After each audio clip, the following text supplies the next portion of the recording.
Fáilte go dtí an chéad bhláise den tongue Gaelic. Welcome to an introduction to the Irish language by Celtic Life and Heritage Foundation. I am Ciarán O'Mahony. Today I will be your guide. This first lesson explores alphabet and introduction. The Irish alphabet, like any alphabet, is made up of vowels and consonants. So we're going to focus on both. We will start with the vowels. There are only 5 vowels as usual: A, O, U, I, and E. You'll notice that I separated them into 2 groups. Use the A, O, U as one group and I, E as a second group. The A, O, U are known as broad vowels and the I, E as slender vowels. This is important because in the way we pronounce and we shape our mouths, A, O, and U will be different from I and E. And each vowel has, and I'm going to use a different color to do this, has the capacity to be doubled by putting a Sína Fada on top. A Sína Fada is the word for lenition in Irish, and we call it Sína Fada. But you'll find very quickly that people will just keep saying the word Fada. And a Sína Fada, I'll write it here, Sína Fada just means a broad stroke like this. It's always the same shape, like the French accent, grave, and this Sína Fada indicates that this A becomes A, this becomes O, this U becomes U, this E becomes E, and this E becomes A. I know that sounds confusing, but after a while and some practice it'll become quite simple. To continue with the alphabet, we're now going to focus on the consonants. So consonants like B, C, D, an F, or a G. Now notice that I'm writing them in the old Irish alphabet, but I'm going to write them as well in the Roman alphabet, because we're much more interested or more used to seeing it that way. When I was growing up, this is what we used. Today, I use this. And the reason that we have moved from the old Irish alphabet to the new Roman alphabet has to do with technology, computers and typewriters and things. In the old day, I can take any one of the consonants, not all of them, but most of them, and add a dot. And by adding a dot to the consonant, I basically doubled the amount of consonants. So it's very hard to put a dot over a consonant using a typewriter, and the dot became an H in the evolution of the language sometime around the 1960s.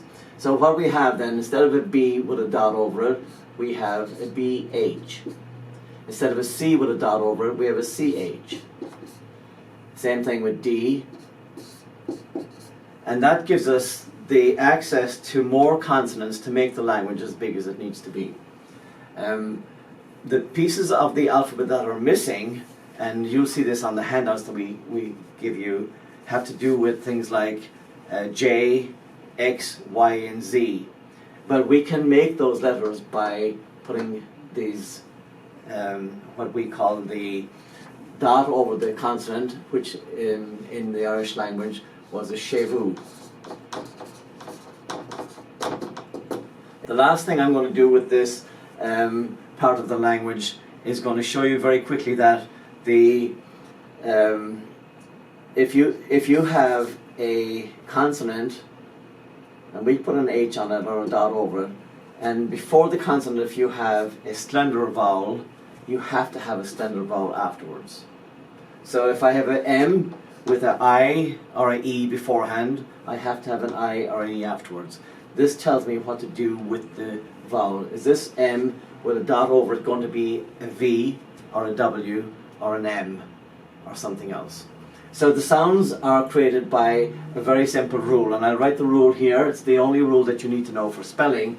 It is, in English first, it is broad follows broad, and of course slender follows slender. The It's a very simple rule, and that helps us to understand spellings in the language. So to summarize what we have, with the vowels, you've got 5 vowels, which can be doubled to 10 vowels by adding a shin fada.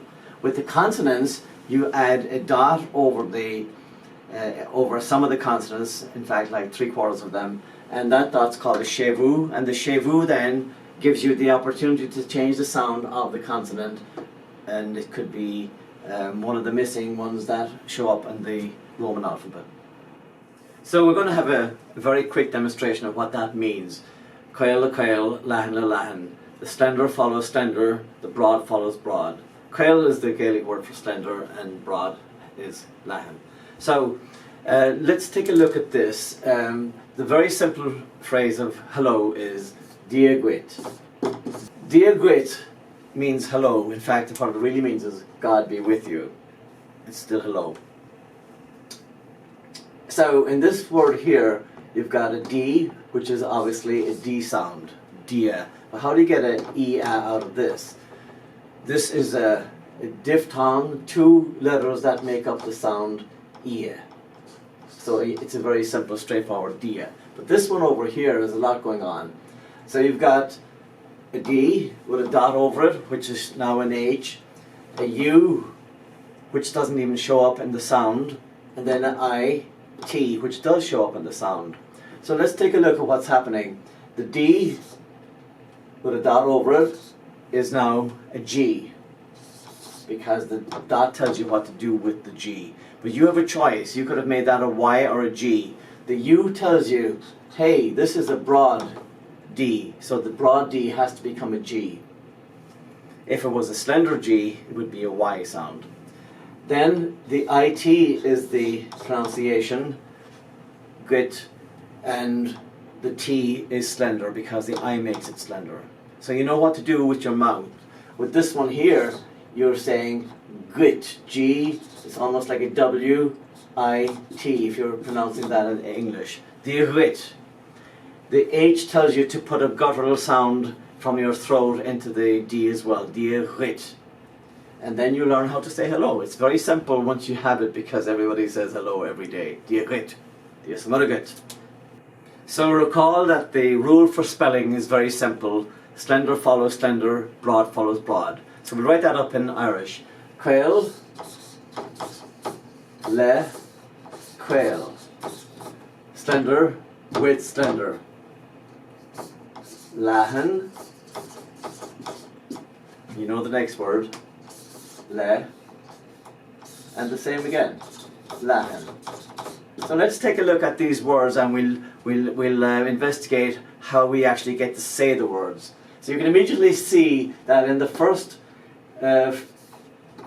example up here, there are no internal consonants, but in the second one you do have one, and it has an H on it.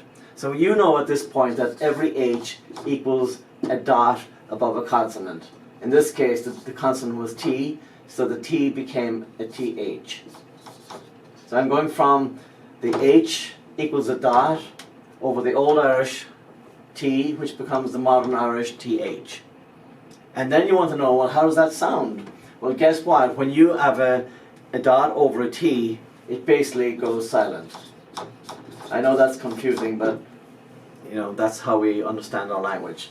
So you have LEA, a silent, and then, well, in this case, when you have a silent T, it sounds like an H. And so the TH becomes an H.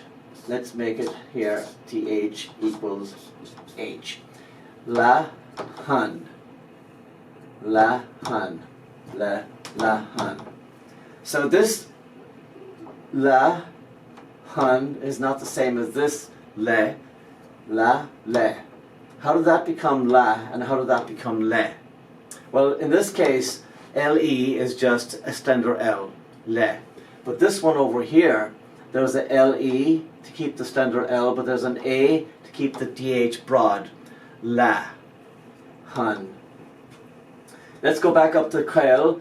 The C-A-O-L is actually a diphthong. 2 vowels making one sound, A-O comes like a Cael. le cael, lahan, le lahan. So I'm summarizing this by saying that for this simple spelling exercise you have to do with any word in Irish, you have to be very mindful of where the H is, and if there's a consonant, is it a broad before, because then it has to be broad afterwards. Is it a slender before, then it has to be slender afterwards.